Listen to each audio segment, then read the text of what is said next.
Hi, everyone. Welcome. We're just waiting a few minutes for everyone to join us. Thanks for being here. Thanks for being early.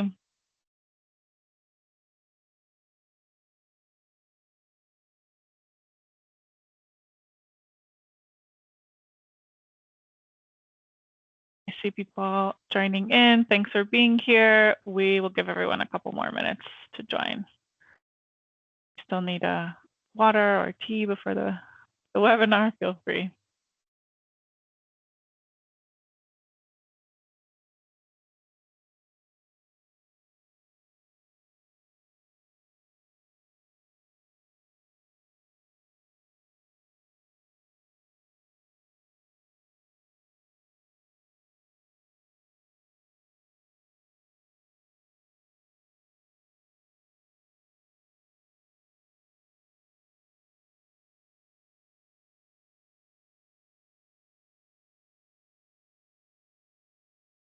Thanks everyone who's joined. We're just getting started. Just give us a few more minutes while everyone joins in.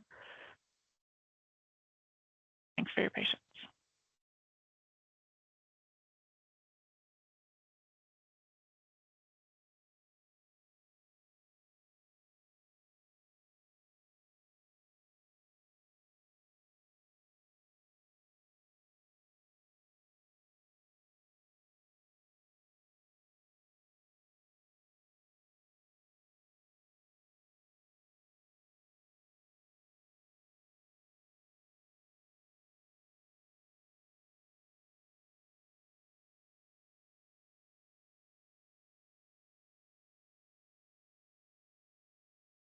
Great, nice to see everyone joining us. Thank you. Thanks for being here. Welcome to today's webinar. We're glad to have you. We're just giving a few more minutes as people join in, but happy to start off introducing this webinar. So today we're here from IDH and the World Benchmarking Alliance, co-hosting today's webinar on living wages for socio-economic development. We've really seen how this topic of living wages has changed and evolved so much over not only the last 100 years, but the last 5-10 years, really growing from a topic that few companies, organizations, and governments are working on to a broader movement. And many of us today are part of that movement. We're really excited to have all of you here together, as well as the panelists that we're going to hear from today. So today we wanted to share a bit of a recap on everything that's happened so far, a bit of an overview of everything, as well as hear from our panelists on what's happening now, and then wrap up the session with some future events that we hope are interesting, that you're keeping an eye out for. So thanks for being here today, and hopefully this will be an exciting discussion. We will have a panelist discussion and some Q&A, so if you have questions for our panelists, please hold on to them. This is a recorded session as well as a webinar format, so if you have a comment or question, please feel free to use the chat or the Q&A functions. And of course, any issues, feel free to reach out to the IDH or WBA teams via email. And with that, I think we can get started. So happy to share a bit of the agenda today. So the welcome, yes, again, welcome to this webinar. We're really glad to have you all here. We'll go through a bit of this journey so far, how the movement has evolved over time, and then get into the exciting part where we have our really awesome panelists who have joined us before we go to the next section, looking ahead, what's coming up next and what you should all be having your eyes out for, and go through a closing at the end. So to dive in, where are we at? What has happened on living wages in the past 100 years? Don't worry, it's a quick recap, but it's really important to remember that as early as 1919, the ILO founding documents really bring this topic of a living wage, a wage adequate to maintain a reasonable standard of living, is something that really the ILO founding documents encouraged from the very beginning, which is a little bit longer than 100 years ago, and to really see the progress we have so far is quite interesting. Of course, we have some institutional momentum. In 1948, we see the Declaration of Human Rights really bringing again this topic of living wage to the forefront, to the international sphere, saying as a global economy, this is a critical need. The topic of living wage starts to gain a little bit of popularity, and the definition and what really defines a living wage starts to materialize around 2011 with the publishing of the Anchor methodology. And by 2016, we see governments such as the UK government putting out a national living wage movement, so adopting the concept at a national level. In 2023, the UN Global Compact launched the Forward Faster initiative, which we'll share a little bit more about in a second. And I think many of you guys must recall the ILO's tripartite agreement really producing this guidance on living wage, which came out last year. So that was a great opportunity for the community to come together and say, now we have some guidance and a way forward to work on the topic. So all of this institutional foundation has really spurred many companies and private sector initiatives to take action, starting from the very beginning with a company like Ford, a hugely international company. They were the first ones to really do this international comparison and assess if workers in one country were able to afford a similar and basic, decent standard of living as those working in another country. By 2000, Novartis became another international company who set wages equivalent across various countries based on the purchasing power of those wages. In 2013, we saw a handful of companies such as Nestle, Patagonia, and Tesco but individually launch their own living wage initiatives, starting off with their own operations or working through their supply chains. H&M also launched a roadmap, changed a bit of their targets, but continued to bring forward this topic of living wage and accelerate the need for this topic to be spread throughout supply chains. The work of Industrial, also partnering with H&M and ACT, really brought this topic to the apparel sector and worked with several apparel companies to even grow the movement even further. And of course, one of our panelists here today, Unilever, at the same time as L'Oreal, also launched their living wage declarations or living wage programs internally. In 2022, we had a handful of European retailers sign up to the banana living wage commitment, so really working together to map their supply chain, where bananas are being sourced from, and apply the same route towards closing those living wage gaps. And that initiative is ongoing today, as are many of these. And following up with the UN Global Compact, many companies have signed up to the 2 living wage targets under UN Global Compact's Forward Faster initiative. So the first target on living wage in their own operations today has over 674 companies signed up. 413 signed up to living wage in their own operations, and over 600 signed up to living wage in their supply chain. So we really see a massive momentum of companies signing up to this topic and taking it on either in their own operations or their supply chain, which really leads us to one of the key events we want to talk a little bit later on about today, which is the World Social Summit for Sustainable Development. So how can we continue to accelerate this work of companies, governments, international institutions to lay a really strong foundation for working on this topic as we all come together? But with that, I'd like to hand it over to the panel and our colleague Namit from the World Benchmarking Association Alliance. And with that, over to you for the panel. Thanks so much, Honor. I think that's the fastest recap of 100 years I've ever seen. So thanks for taking us on that journey. And welcome everyone for joining us in this webinar and for this panel discussion. I have the opportunity to moderate this panel discussion with some very distinguished speakers from different sectors, bringing in different perspective. I'll just briefly introduce the panelists without getting into the details so that we can hear more from the panelists and their perspective. We have Marina Leal from Natura, which is a cosmetics company from Brazil. Marina is the head of human rights. We have Matteo Squire from Unilever. Matteo is the global sustainability manager at Unilever. Then we have Maurice van Beers from CNV, which is a Dutch trade union federation. And Maurice is the regional coordinator for Latin American region. Then we have Charlotte Bernard from the Ministry of Foreign Affairs in the Netherlands, and she's the senior policy advisor. And last but not the least, we have Fransje from MN, but she's also representing the platform for living wage financials. And she's a client manager and advisor responsible investment. Thank you, panelists, for joining today's panel discussion. And we'll spend about 45 minutes or so to get into the different perspectives and the different areas of work that you represent and how does that intersect with living wages.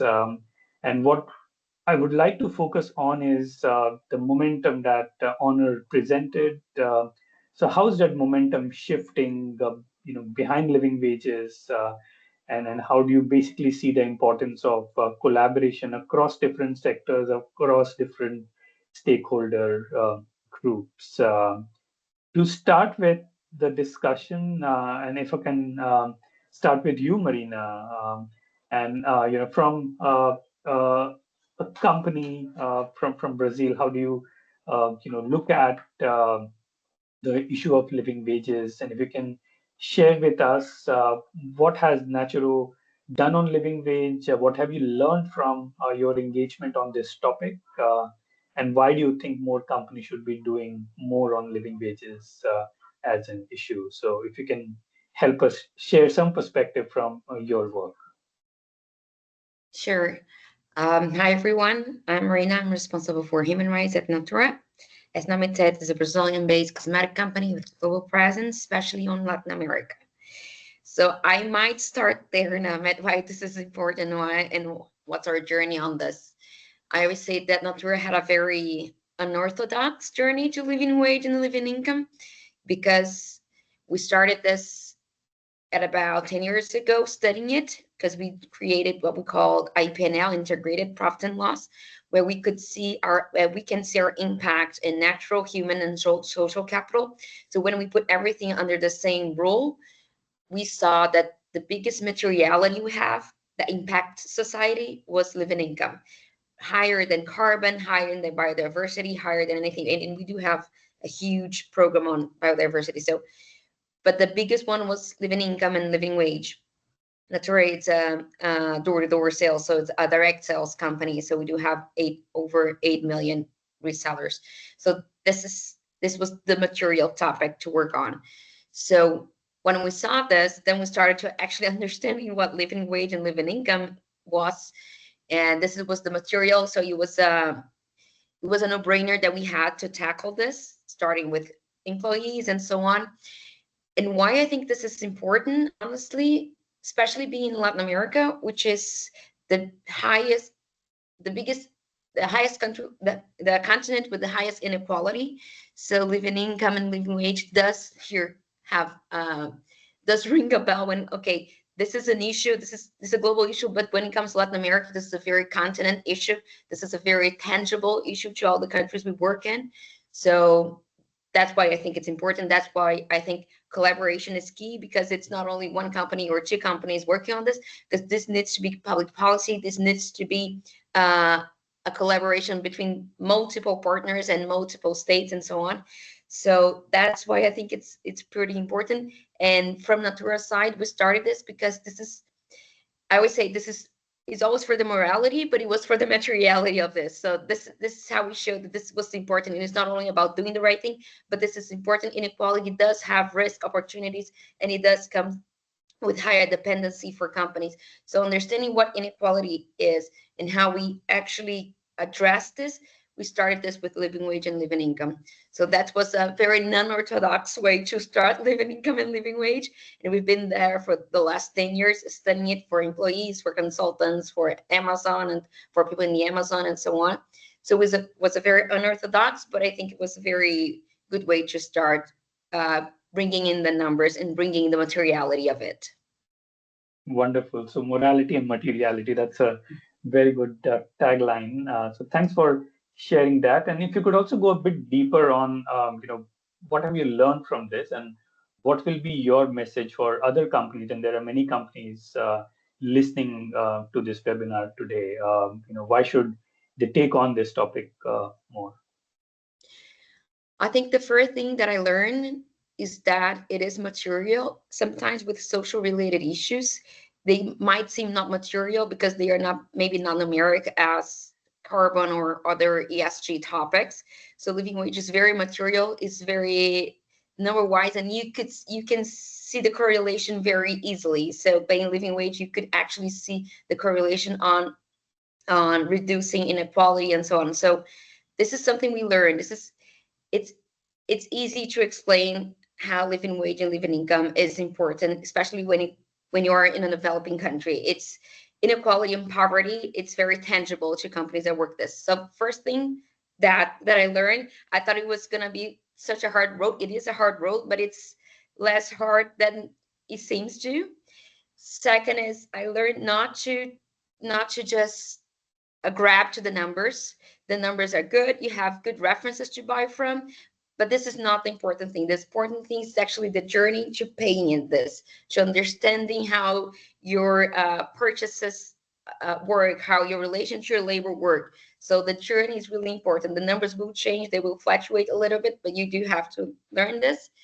And the third thing I learned is a very European and American centric discussions. So when we come to the global south or to high inflation countries, the discussion is completely different, because I do deal with countries with 200% inflation. So dealing with this is a challenge. So we do have to understand what living wage and living income is within a context, within a social and economic context of each country. So it's not a cake recipe that you can replicate to every country. You do have to understand what every country needs and what's the labor relation to every country. So I think those are the three ones. And something I do have a tip that I always say is, I do have a very engaged leadership, CEO, CFO, and so on. They like this topic. Don't disclose the full details of the numbers, because they will ask you every 3 months what the numbers are or what the living wages are, and they fluctuate a little bit. So just give them the highlights. Do not engage them so deeply in the numbers, because it is mathematical, but there is some fluctuation to it. So this is a tip that I give to, this is a technical issue. So keep the technical to the technical experts. Don't spread around to the company, because I do have a lot of work on this. So it's nice to have engaged with leadership, but keep the technical to yourself sometimes. Wonderful. That's a great tip, and thanks for sharing that, Marina. And maybe from there, if I can come to you, Matteo, another company, and a few years ago, you made that global commitment. So if you can also share with us, what has Unilever done on living wage, and why does Unilever prioritize this topic? Sure, thanks, Namit.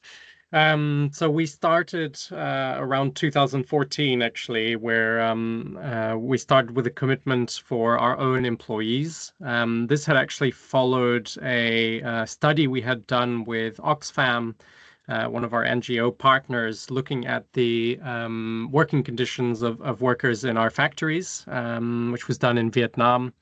And living wages was identified as one of the kind of key issue areas. So at the time, we described it as eye-opening, and we embarked on a mission to understand, how wide is this issue. So throughout 2014, we spent time trying to understand how many of our employees were below a living wage. I think that we got to about 12,000. We identified 12,000 of our 150,000 or so employees fell below a living wage. And then we spent about 6 years closing the gap. So in 2020, we received, we managed to achieve a living wage for all our own direct employees. And Fair Wage Network then accredited us as a global living wage employer. We expanded our work in 2021 with our suppliers. So really looking at, trying to get our suppliers to pay their employees a living wage as well. We launched a target as well where by 2026, we expect to spend 50% of our procurement spend with suppliers who have signed our living wage promise, which essentially is asking our suppliers to join us on this journey, to start by measuring their gap, put in place a plan of action, and then report on progress on that plan. At the end of 2024, we hit 32%. So we're making some good progress already. I think in terms of the why, I mean, there's a few things, and Marina's already touched on a few. But I think, obviously there's a moral imperative. I think for any business that is serious on respecting human rights, this is a fundamental issue. But we also see that there is a business case. The research has shown, for example, that it can increase worker productivity, it can increase worker retention, thus reducing their worker turnover, saving on HR and training costs. It also helps increase supply chain resilience, and we also know that it grows consumer markets. So there is, clearly some elements where it's not just a moral imperative, there's a clear business case as well. And obviously this rising momentum and this rising pressure, I think, builds onto that as well. We know with governments, for example, with the EU CEST, there is pressure around, doing due diligence on living wages as well. But even with the agreement from the ILO at the end of last year, several governments are now working with the ILO to review their minimum wage policies. India, for example, committed to replacing the minimum wage with a living wage by 2025. Obviously, whether that will happen or not depends on the government. But I think still there is clearly a sense of momentum. And as a business, I think getting on it early gives us control in terms of how we approach it, how we phase it throughout our operations and our supply chain. So being proactive, I think, is important for us as well. Thanks, Matteo. That's very helpful. And I'll come back to you in another round with some follow-up questions. But if I can move to you, Maurice, and when we talk about living wages, the role of trade unions is obviously, very, very significant, and you represent that perspective. So if you can share with us what is CNV doing on living wages, and before the webinar started, you were talking about some meetings that you were at on living wages. So if you can also share your perspective on why this topic of living wages so important for the broader work that CNV does.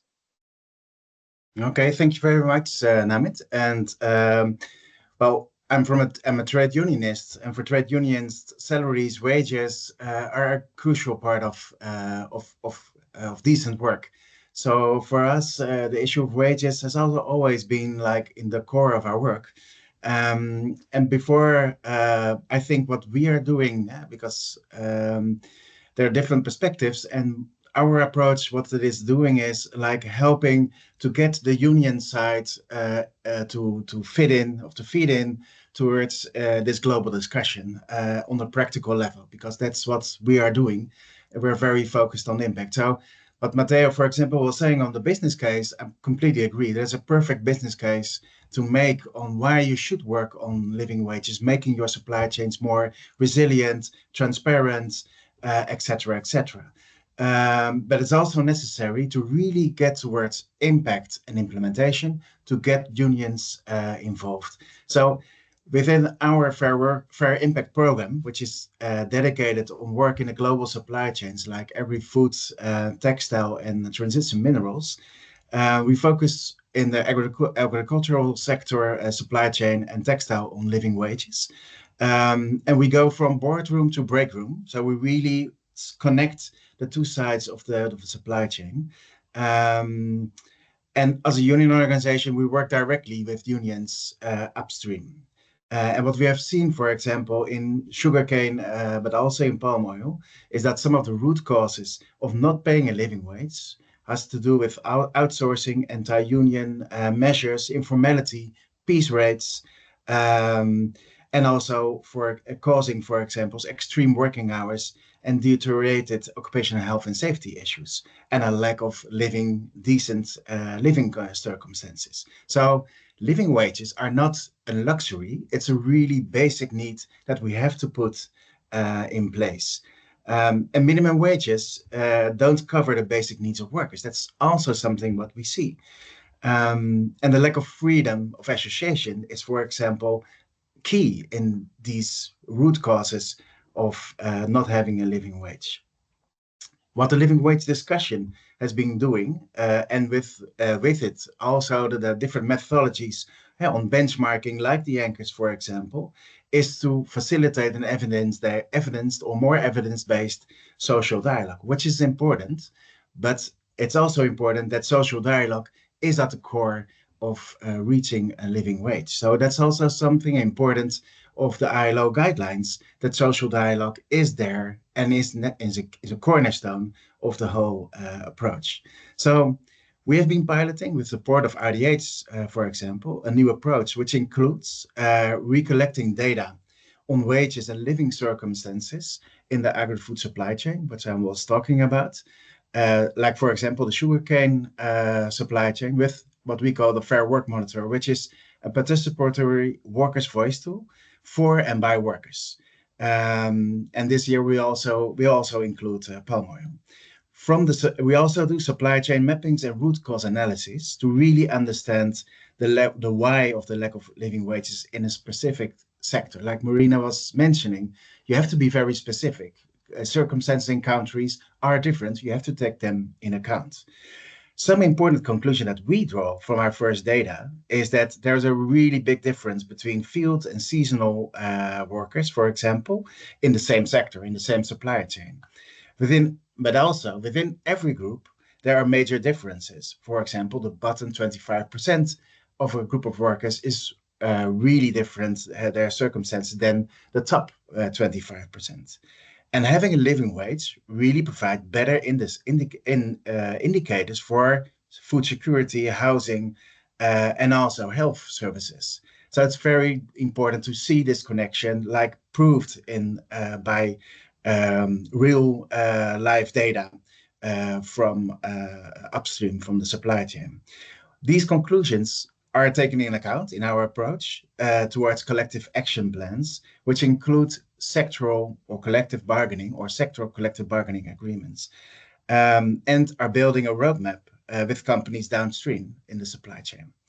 That's still a work in progress, but it's really exciting to see how we can include workers in this whole discussion, that unions are also more sensible, for example, to see the importance to include outsourced workers, informal workers, and start also organizing this solidarity, and are able with their data to get better results.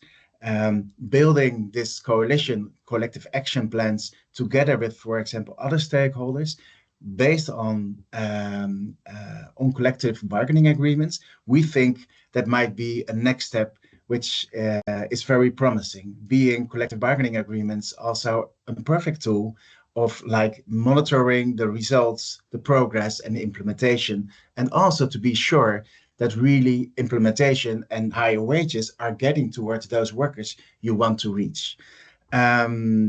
The example that was mentioned in Hanna's introduction, for example, on ACT together with Industrial, is an interesting example on how to move forwards on this path.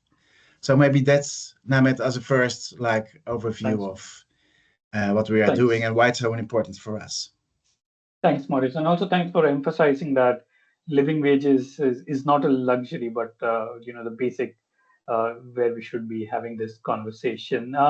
I would also like to encourage everyone, if you have any questions through the panel discussion, please use the Q&A function to just put your questions there so that we can come back and ask those questions to the panelists. So we have heard from two companies and also got a trade union perspective. If I can bring you in, Charlotte, also share some government perspective and tell us how is the Dutch government supporting the living wage work? What are some of the initiatives that you are involved in or the Dutch government has been taking on? Yes, well, thank you, Namit. I'm very happy to be here and participating in this panel with all of you. Good to hear all the stories and the work that you are doing on living wages. Yeah, the Netherlands is a trading country. And we're active in many supply chains, and also in this developing world with all new development aid policies, trade is still a very important topic also in the Netherlands. And on this trade, we will continue our work on strengthening value chains that connect local and Dutch businesses, and also still promoting clean and fair trade.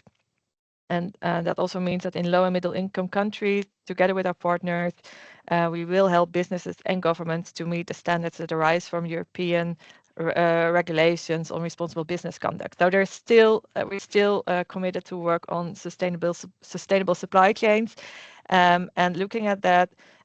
We also see that, and I think the businesses' perspective also showed that there is also a necessity for Dutch businesses to work on sustainability. It makes sound business sense in a world where world trade has become more volatile and fragmented, and with more protectionism and stronger competition, and that increases risk in supply chains. And we also, of course, see the planetary and human boundaries in supply chains or in the world also increasing the security of supply, or endangers the security of supply, and increasing the risk for human rights violations throughout the supply chains.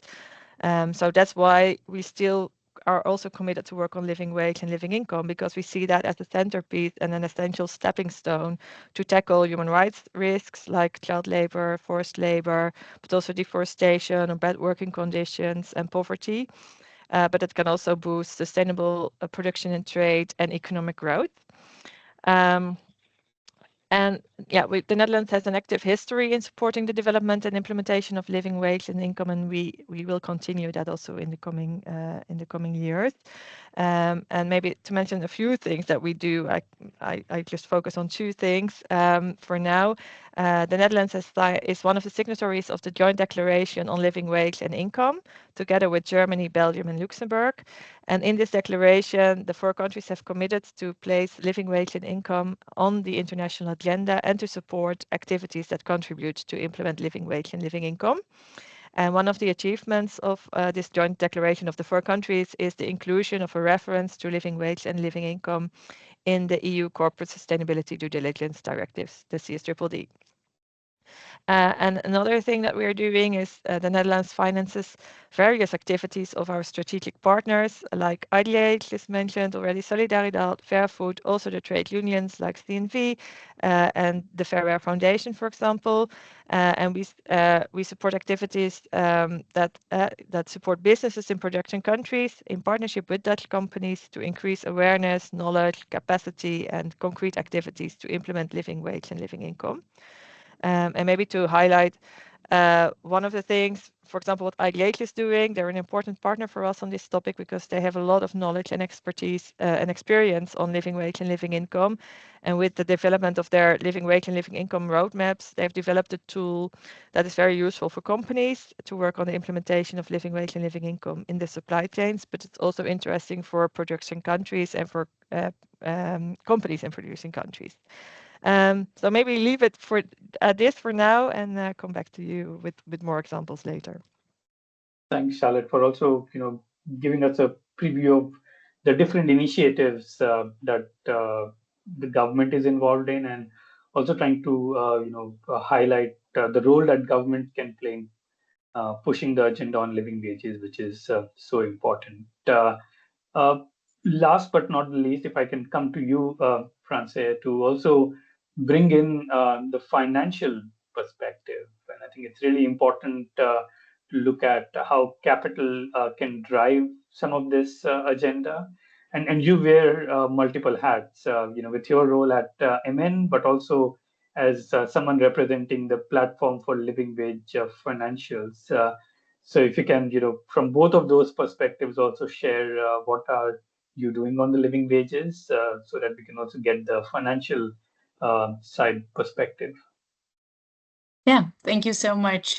Great to be part of this panel. And I will start off with the Platform Living Wage Financials. So Platform Living Wage Financials is an investor collaboration with now more than 20 investors who all encourages and monitors investee companies to enable living wages and incomes in their global supply chain. So before we started this platform, we noticed that in the financial sector, like social topics were often underestimated and overlooked, and therefore we decided to collaborate on this and were founded in 2018.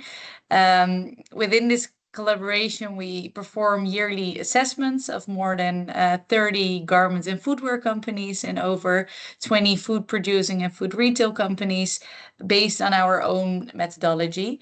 So within these scorecards and methodology, they differ per sector, but they all follow the important elements of the UN Guiding Principles reporting framework.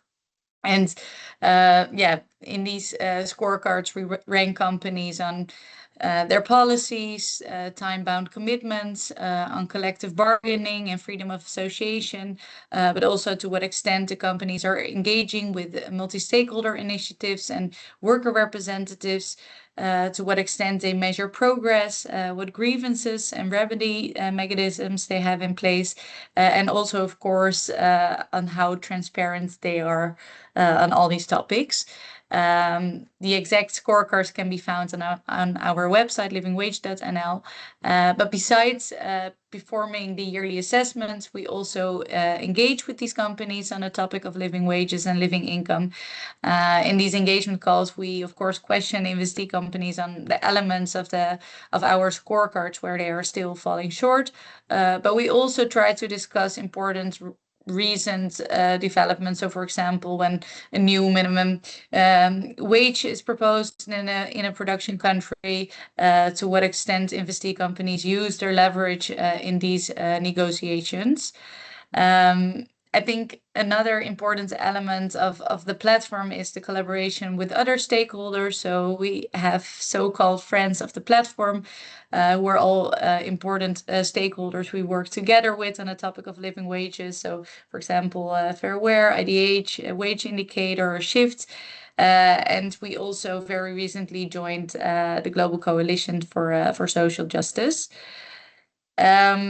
When I turn specifically to what a man individually does concerning living wages and income, so we are one of the founders and also a member of the platform Living Wage Financials. And within this collaboration, we specifically engage with 6 garment companies, which I cover, and 4 agri-food companies, which my colleague is covering. And we do that specifically on the topic of living wages, but also more broader on human rights due diligence. So besides performing the yearly assessments and the engagement calls, which I was talking about before, we also try to use our the various shareholder instruments that you have to use your leverage to these companies, to bring the topic of living wages to their attention. So we try to raise shareholder questions at various AGMs, vote in favor of relevant shareholder resolutions concerning living wages and income. We have written formal letters to companies and signed various public statements regarding the topic of living wages. So we, apart from the collaboration we have within the platform Living Wage Financials, I think all the investors have their own so-called escalation strategies, and when we deem it necessary, we try to use all our instruments we have as active owners or active shareholders to influence companies on the important topic of living wages. Thanks for that quite comprehensive overview, and always good to know that you are able to use all the instruments that are available at your disposal to kind of nudge companies and get more action on some of these more difficult topics. Thanks for some of the questions in Q&A. Just another suggestion, feel free to just add those questions and we'll come back to those questions after we have heard from all the panelists. So keep them coming. And maybe we follow the same order and I come to you, Marina, again. If you can tell us specifically about how working on living wages has benefited Natura as a company. One of the challenges we often hear, because these are systemic issues and companies who are not always collaborating in some of those spaces but competing.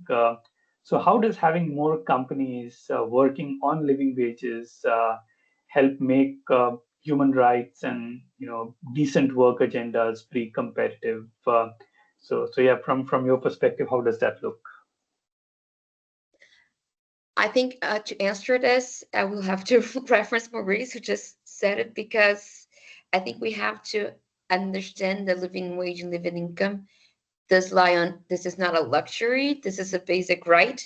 So as any other topic on human rights, it's not a solo flying. You do need other companies to assure that the whole supply chain has those rights. That's the same topic with living wage. It's not enough for 3 or 2 companies to address this topic on our supply chain and not be a systemic topic. So that's why I think it's important, and I'm happy to have this conversation with multiple stakeholders here, governments and unions, because it does take a lot of stakeholders to address this topic. It does have to be public policy. It does have to be on the bargaining side. It does have to be on our, while we understand it's a minimum to a decent labor. So this is not a luxury. This is a basic right. So that's why it takes everyone to actually address this topic. And for us in Natura, again, since we proved that this is material for us when it comes to natural, social, and human capital, this has benefited us, because if we balance our impact in society through paying or not paying living wage. So if we don't pay living wage to our employees, we understand we have a negative impact. If we're paying employees, we understand we're having positive impact. Very summarizing what IPNL means, but that's it. We balance our impact in society through those benchmarks, and living wage is one of these benchmarks. So if we do pay, we understand we have a higher positive impact in society. So this is very tangible to us on how this is numbering for us. But I think it helps us in many ways. For example, again, I work in Brazil. 60% of Brazil earns up to a minimum wage. So this is the scenario we work in. So when we work to living wage in a 60% scenario of minimum wage, this is very different, and this does need a public policy to change. This is not only one company. So it helps us to actually have a more advocacy side, a more advocacy plan, and so on. And we've been working with, for example, communities in the Amazon, and we do see that living wage and living income and higher income in general, they help climate resilience. So there are other topics that might not seem obvious when we work with living wage and living income, but it impacts society in a whole, and it impacts those people who are earning or not earning living wage and living income. So it's climate resilience, it's gender equity, and so on. So this is some topics that are not obvious, that we've been collecting what paying for them means and understanding what our impact in society is. So, and again, if we're talking about human rights topics, living wage, it's a human rights topic. That's why I think we need to locate the conversation in. Wonderful. Thanks for sharing that. And if I can come to you, Matteo, with the same question, and maybe if you can zoom in a bit on, for Unilever as a company, you often talk about living wages supports building global markets for Unilever and similar companies. So if we can dive a bit into that, and how having more companies support and work on living wages is helpful. Sure, of course. I mean, I think behind that idea, right, of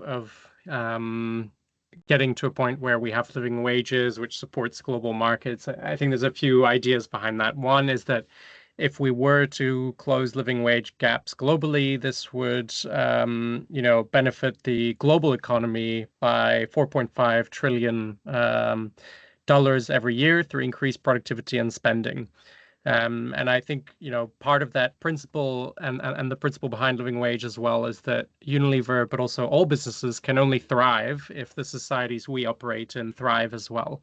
So, thinking about these growing economies and the potential for workers to and societies to thrive, there is a clear link to growing those global markets and enabling kind of that business case as well. very simply for Unilever as well, I mean, obviously we're a consumer-facing company, and many of our consumers are also those living in countries. I mean, we're very present in countries like India, Philippines, Indonesia, etc., where wages or minimum wages are relatively low, and we know that this is often a problem. And very simply put, for a company like Unilever, if those people in those countries are paid a living wage, they are more able to afford Unilever products. I mean, that's just a very kind of simple calculation as well. But I do think there's a broader point about how it influences economies and business overall. I think in terms of the pre-competitive point, I mean, this isn't something that we can do alone. If we are to actually drive this throughout our supply chain, we absolutely need more companies to join us. And that's why we've been, part of many different business coalitions focused on this, aiming to identify barriers holding back the private sector, address those barriers. For example, last year we funded Wage Indicator to go public with their living wage data. We did that with a group of 11 other companies as well. So anyone, company, trade union, worker, etc., can access that data now and look what the living wage rate is for their specific location. So this is about, it's not just about Unilever or just our supply chain. I mean, if we are to actually make progress and actually, be able to tap into the benefits that it can have through the wider economy, we need to bring others on board. Which is also why that support from the government side as well, and what Charlotte shared there about the Dutch government, German, Belgian, etc. I mean, I think that's where this will enable some of that progress as well. Thanks so much, and I think that business case is really important because these are again systemic issues. And thanks for stressing on the fact that not one company or a bunch of companies alone can bring about that change. So I think that collaboration is absolutely important. If I can come to you, Maurice, we heard about the need and the importance of living wages from a company perspective.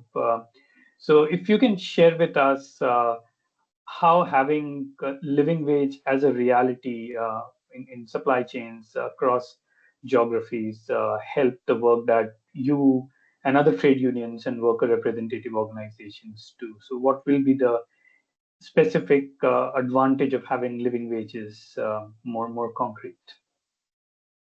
Yeah, thank you very much for the question. I think building a little bit on the answers of Matteo and Marina, I think one of the things that you will achieve working on living wages in global supply chains is that you will stop the competition on labor rights. And finally, you want to achieve that, because what we are seeing, if you are having competition on labor rights, on the cost of labor, you will really have big impacts in our societies on the different sides of the ocean, so to speak, really on a global level. It's bad for the economies, just like Matteo mentioned, but it's also bad for democracy. So in that sense, it's really crucial to work on this and to stop competing on labor costs and to have a very firm minimum, which is makes a decent living possible. So that makes it so important, so crucial for our societies to work on a living wage.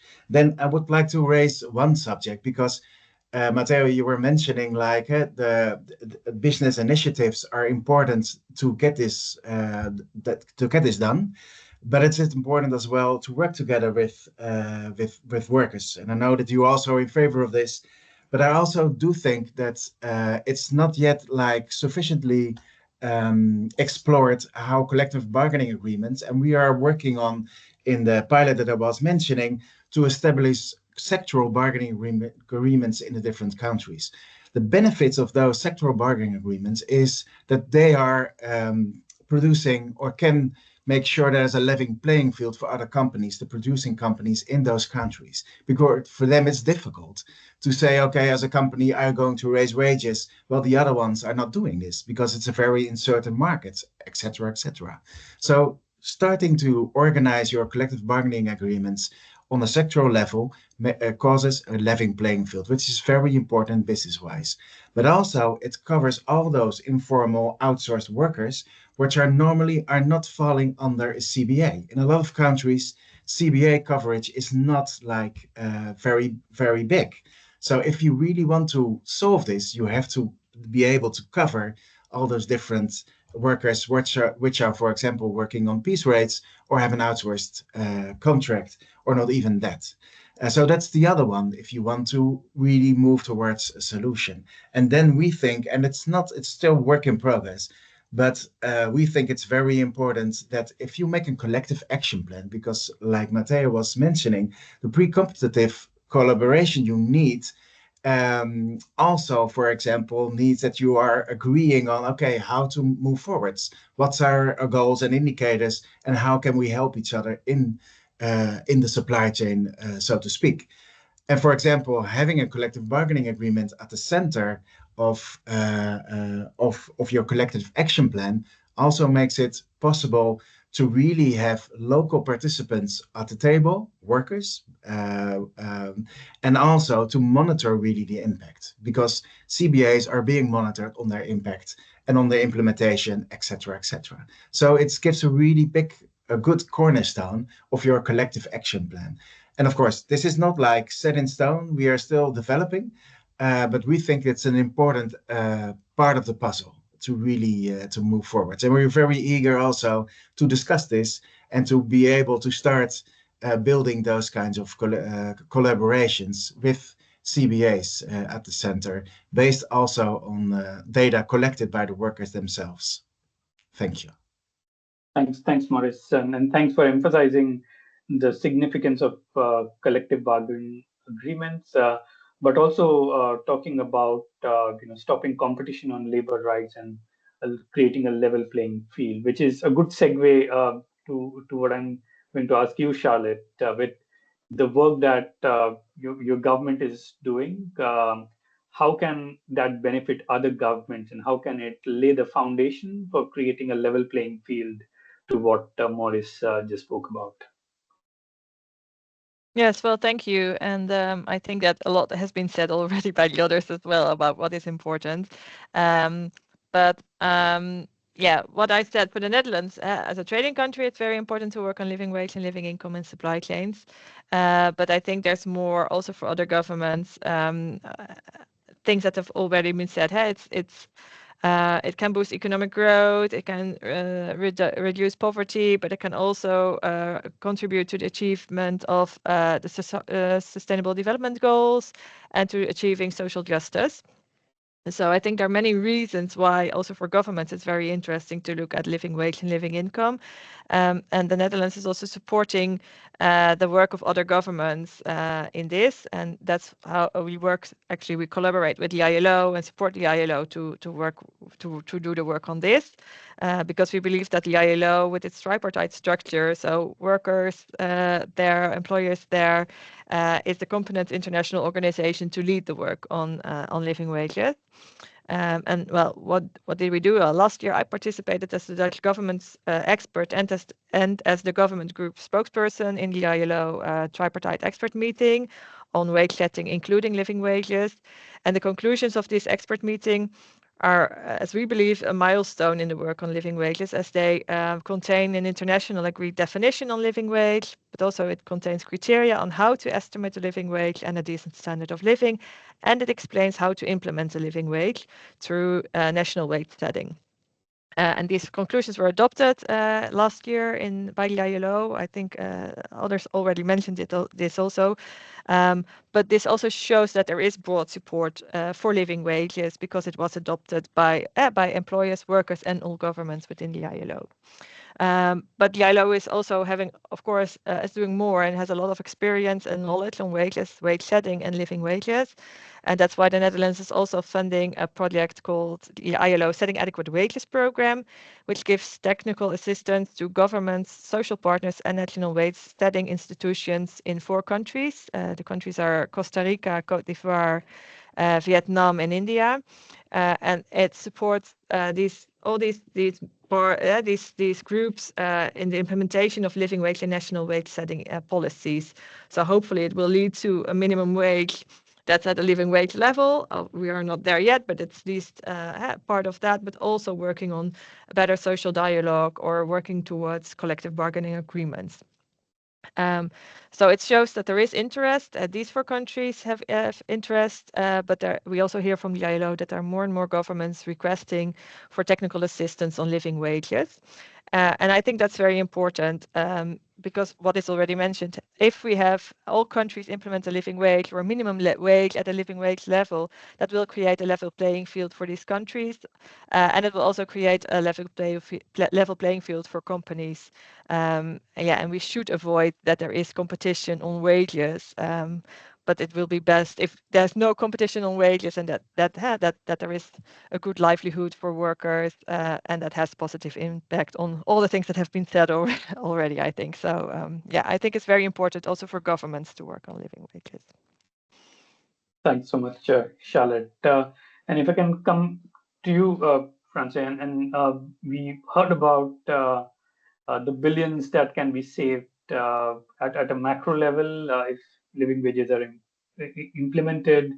Also, the significance of creating a level playing field and reducing competition on labor rights. So, from a financial perspective or an investor's perspective, how does that help create more interest among other investors, and how does that benefit the financial institutions? So if you can share some of the perspective on from again the platform that you represent, but also MN. Yeah, thank you. I think it very much aligns what has been said before. So I think all the investors that are part of the platform Living Wage Financials are so-called responsible investors, and we are all committed to the OECD guidelines and UNGPs. And following these guidelines, investors must use their leverage to influence investee companies to prevent or mitigate negative impacts on the one hand side. But of course, also we believe that companies that adequately address human rights risks prevent themselves being exposed to potential legal liabilities, reputational damage, but also, of course, financial losses. And when you specifically look at living wages, as had been said before, and what you also mentioned, is that indeed you see that higher wages result in higher productivity, lower employee turnover rates, and lower recruitment and training costs. And this, of course, subsequently leads to higher profits, and which in turn can potentially positively impact our investment. So, of course, this is also very relevant for investors, and indeed, the level playing field is really important, because that's an element that when we are engaging with companies, that's an element that they mention, like we can't be the only ones that are focusing on this topic. So there should be a level playing field. I think maybe one additional thing why the topic of living wages is really really important for the financial sector is that like in general, human rights issues are really hard to quantify, and in the financial sector, like there is a lot of focus on numbers. People really like numbers, and I think living wage is one of the human rights topic that can actually be quantified, and therefore I think it's a really good measure how we can all go for the same goal and work towards the same goal of living wages and quantify this specific goal. Thanks for that. And I think it's really important to see how living wage, because it can be quantified, becomes a good measure of what companies are doing and where are the gaps for a broader implementation of human rights as well. So thanks for that. We have some very interesting questions in the chat, and in a moment I'll bring Honor in to also read out those questions. But before I do that, and I just wanted to get one final question from my side for all the panelists. And Honor shared about the World Social Summit where we have this call to action, trying to put living wage on the agenda. And many of your organizations have signed up to this call to action, and I'll share that in greater detail in a while. But if I can hear from you, all of you, and starting with you, Marina, why do you think having a topic like living wage, included in some of these global platforms, multi-country negotiations, such as the World Social Summit, can help the movement and put living wage in the spotlight? So yeah, the same question will be for all the panelists. So starting with you, Marina. I don't want to be repetitive on how it's important and so on, because I think my colleagues made a brilliant points on this. But from what we experience here is the first obstacle to living wage, to paying living wage, it's understanding what living wage is, demystifying what living wage is, and the journey through living wage. So making this making people, governments, organizations more aware of this, for me, it's the first step. Because whenever here, example, in Latin America, talk about living wage, the first question is, what's the difference between minimum wage? There's so many questions on what it is and how to pay and so on, that I think putting this on the spot is the first step to actually paying it. That's why I say the numbers, the actual number of living wage is just a small part of everything that needs to be done for it to be paid for. So I think this is important.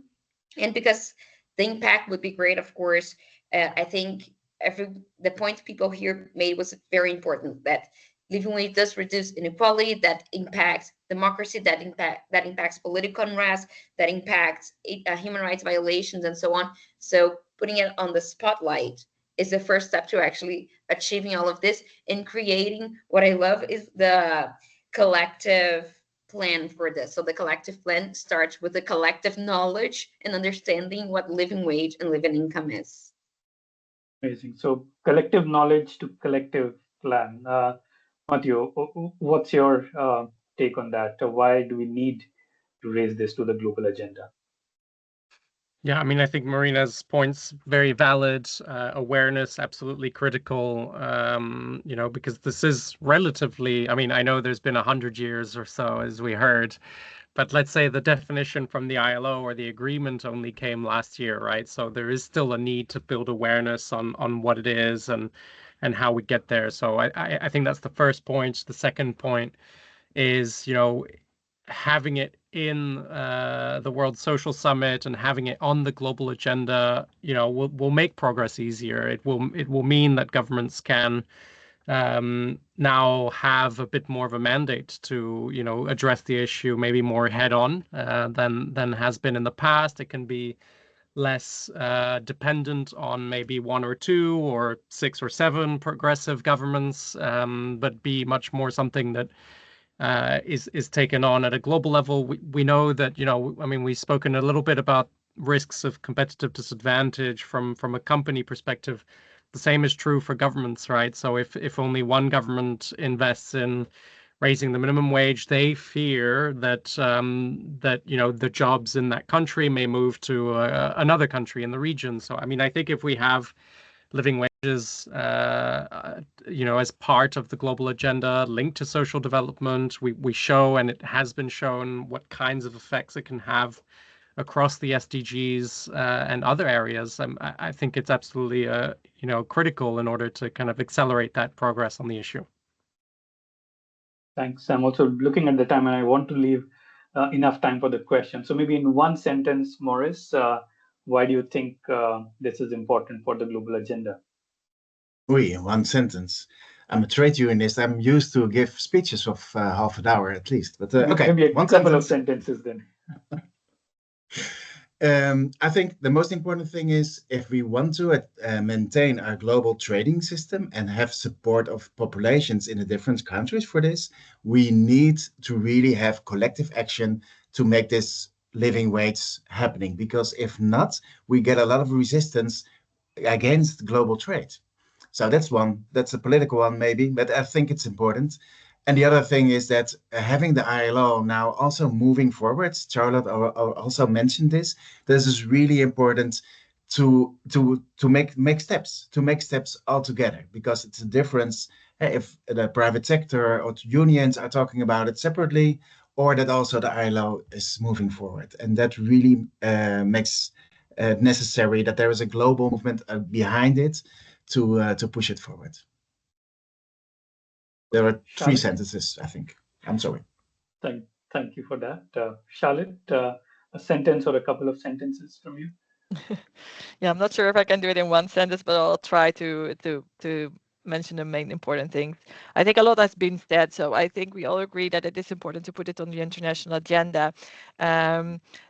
That can help, as was said, to better understand the conclusions of the ILO on living wages, but also to create a broader donor base, which is also very necessary to offer more technical support to other countries. So we need a better understanding and a stronger international base on living wage and living income.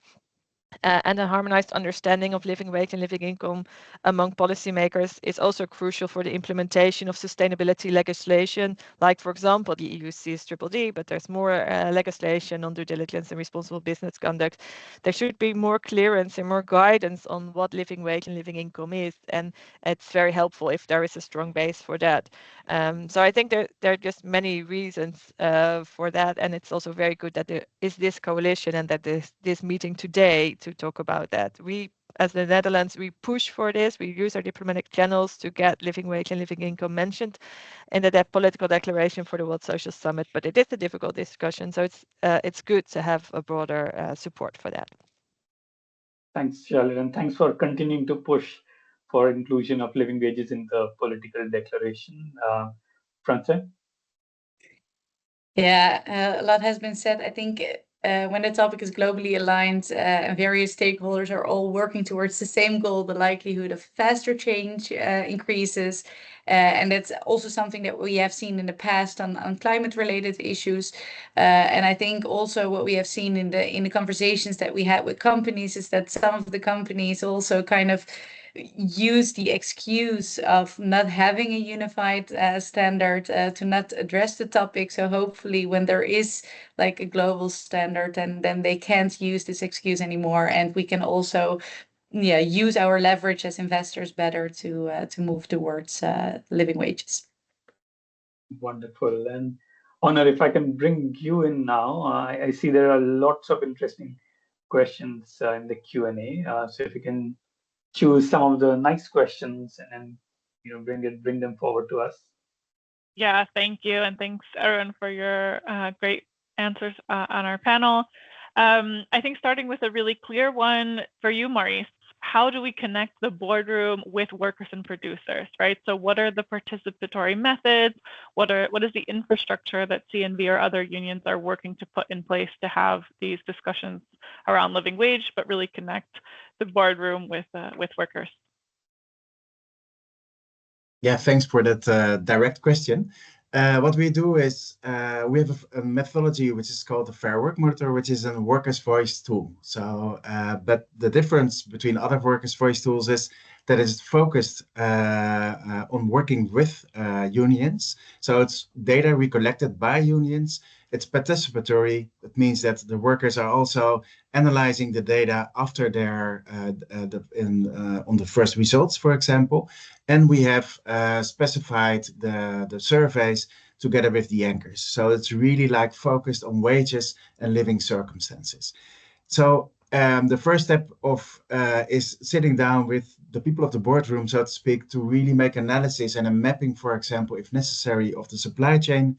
Then look in towards some first connections in the supply chain with suppliers, but also with workers. Then roll out this Fair Work Monitor survey, getting the first data back, analyzed by the workers, and sit down with the companies to make a collective action plan, in which, like I already explained, also collective bargaining is an important part, because we think that's a cornerstone also for your roadmap and for your collective action plan to really get results on living wages. So that's in short the methodology to really connect the two extremes of the supply chain, boardroom to break room in the different supply chains. Thanks, Maurice. Yeah, and we've seen a lot of your great work through some of the projects we have together, really having these difficult conversations. But I think as many of you all have really said, and if I can add, that having this shared understanding of the same topic, really knowing that from the workers to all the way through the supply chains that we're talking about the same thing, and that topic resonates, that concept resonates throughout, I think has only helped, and we've seen that evolve and grow over the last couple of years. So with the related question, maybe bringing two questions together to you, Matteo, maybe you can help us with this one, since we know you're doing a lot of work on estimates and benchmarks with Wage Indicator. Curious if you can tell us a little bit about this debate of how estimates can be used to be locally specific but globally recognized or globally comparable. So how can we really work on the ground, and how are those estimates being created? And what, maybe you can tell us a little bit about your work with Wage Indicator to make those estimates available around the world. Sure. I mean, obviously, I can't speak on behalf of Wage Indicator, but I mean, I guess in terms of, you know, how they collect data, they have people within the markets that collect the data for the various regions in each country. I think they're in over or nearly 180 countries and nearly 3,000 regions or so. So, you know, they're able to kind of check what the cost of living in all of those places are, and I mean, you know, and so it is like embedded within the kind of local communities. I think one thing to mention here is that, you know, the reason that Wage Indicator used the word living wage estimate is that these are estimates, right? And we are meant to kind of take them and better, and I guess, you know, and Maurice would agree with me here as well. They're a starting point, right? And I think Marina said it as well. It's meant to be a floor, so this is where the discussion starts. I think it's an indicator of what the cost of living is within a certain location, but ultimately, you know, it is something that is done in consultation with workers and others. So I think, you know, Wage Indicator provides companies like Unilever who have global, you know, a global footprint, an opportunity to have a kind of standardized approach and be able to progress on the issue. You know, and I think, you know, it is also about progress over perfection.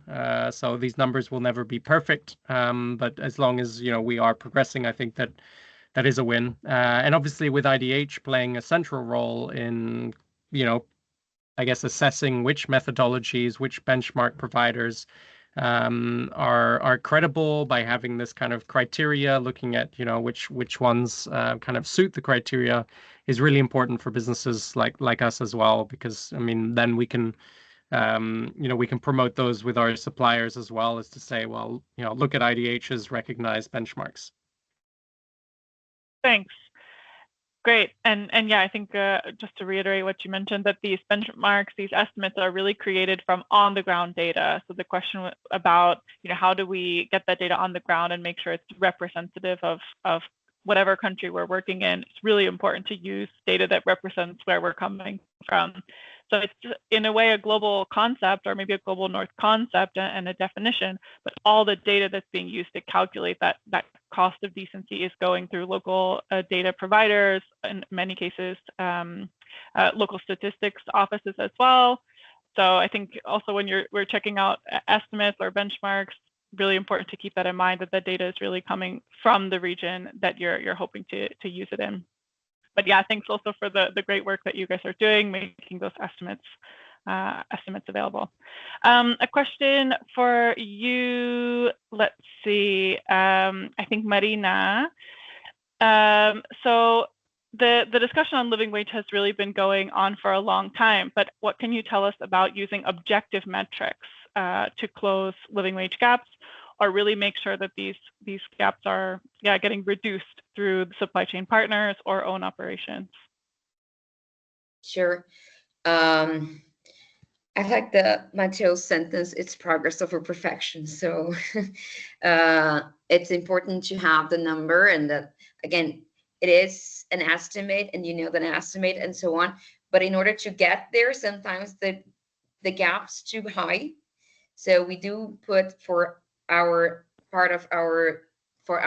consultants and part of our supply chain, the gap is not to close in 1 year, the living wage gap, but going higher and higher up to for you to close. Otherwise, you do break the company, or you do, for example, in companies I work in, if you have a very strict goal, you can increase informality, because we do work on high informality countries. So you need to have step by step and very tangible goals for you to close the 100% gap. And I think the issue on supply chain is not only for wages one thing, but for income, it's another thing. Calculating living income, the actually income for small farmers, for agro-extractivist communities, this is a high challenging ground to work in. This is something we've been working on, and this has been actually challenging to understand. I think you know, Anwar, better than I do when you calculate for bananas and so on. This is where the real challenge is, to actually understand the income those families get. So this is another topic. Living wage is one thing, living income, it's a completely different thing that we actually need to work on. So when it comes to supply chain, having goals and having very clear calculation on this is very critical. But what we do is we don't put 100%, close 100% in 1 year, but it's a progress. So that's why I love Matteo's sentence, is progress over perfection. Yeah, thanks. I think this is a great. No, I think it's a great question, and really great what you added. Progress over perfection. We know this movement is evolving and learning, and I'm sure as it reaches this global stage, we're going to see it evolve even more. Not sure, Maurice or Fransje or Charlotte, if you wanted to add on how do we really make sure that we're changing the name from doing a lot of talking about commitments to really taking action. Anything either of you would want to add?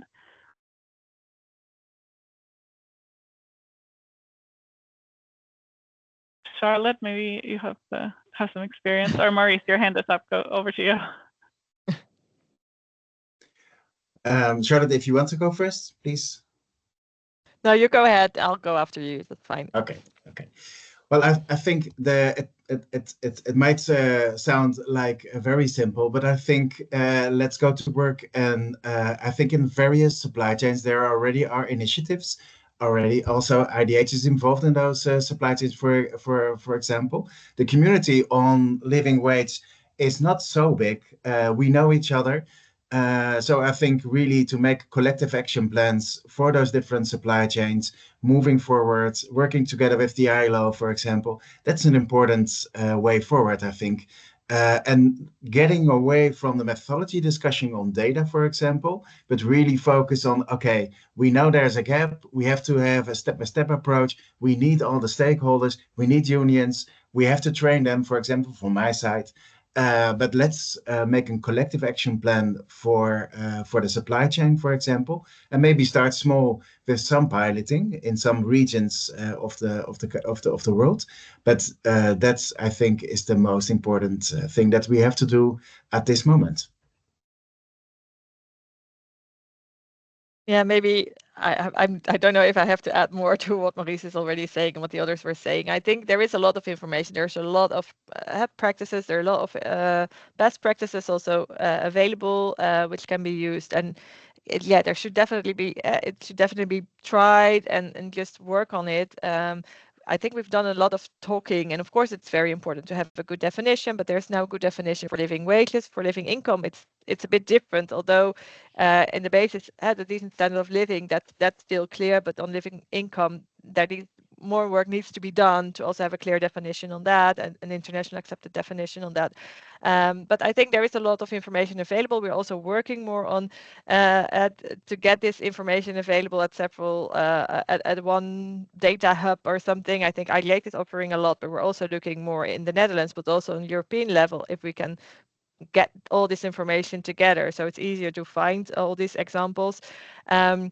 And I think you need to start to work on the payment of living wage and living income. It's a step-by-step approach. I think that's very clear. That's also fitting what due diligence is about. And let's see how we can also get everybody involved. And multi-stakeholder initiatives are, I think, very important in this as well, to work together on the implementation of living wage and living income. Thanks, Charlotte. Thanks, Maurice. Yeah, I think a couple of you also mentioned how living wage can be a topic that's interrelated to so many other topics, right? We're also talking about poverty and women's rights and just social inequality as a whole. Curious if anyone has a good answer for this question about how are you looking at this topic and intersectionality? So ensuring equal pay across gender, race, sexuality, ability, etc. Is that part of any of the work that you're doing, or how is the work of living wage maybe affecting some of that other work that you have? I think any one of you could speak to this. So curious if any of you have a good answer and can share more about your work. Feel free to, yeah, Marina, over to you. I don't think I have a good answer. I have maybe more questions than answers on this. So that's something I've been talking with Honor a little bit on the we need a little bit more studies on this impact on living wage and those intersectionalities. But and I'm always talking about my own experiencing with this, is we work with over 4 million women that resell our products in Latin America, and we do have a road to living wage and so on. And we do see, and that's out of experience, not out of numbers now. When we work on hiring, increasing their income, what we saw is that they invest much more on their families than men would have, that they invest much more on education on their children than men would have. So out of experience, we do see that the higher income women do get, the higher social structure they do build on their families and on their communities. So again, I would love to have more studies on that. I would love to have a little bit more of academic studies on that. That's why I've been pushing IDH a little bit on this. But out of experience with these 4 million women that we've been seeing here, this is a topic, and this is something we could see. And with the families we work in the Amazon, what we see with traditional communities is the impact on deforestation and the impact on climate resilience as well. So more income they have, less deforestation they generate on the Amazon. So again, out of our own experience here in Natura, not exactly on academic or research on this, but I would love, if anyone have some information on this, I would love to work on this. Maybe I would just add, I mean, I do think the anchors have published research on the, I guess, the effects on gender particularly. I think generally speaking, there's a overrepresentation of minorities, whether it's ethnic, racial, etc., or of women in underpaid jobs, right? So in theory, raising the floor and raising the wages to a living wage should disproportionately benefit those minorities and women. Obviously, that's a general theme, but I think there is some evidence from the research done by the anchors, particularly looking at gender. Thanks, Matteo. Maurice? Yeah, maybe also to in our work, in our data collection, which is like I mentioned, done through workers, we have and with the help of the anchors, we have seen that really making a difference between different categories of workers is very important, because then you exactly see what Matteo also is mentioning. You see that informal workers, which are a lot of times are women, for example, or even child labor, is happening in those informalized or more informal job categories within the supply chain. So making this difference between different categories of workers is, and also taking into account ethnic aspects and also gender is very, very important if you really want to understand what's happening and also understand root causes of a living wage not being in place. Thanks.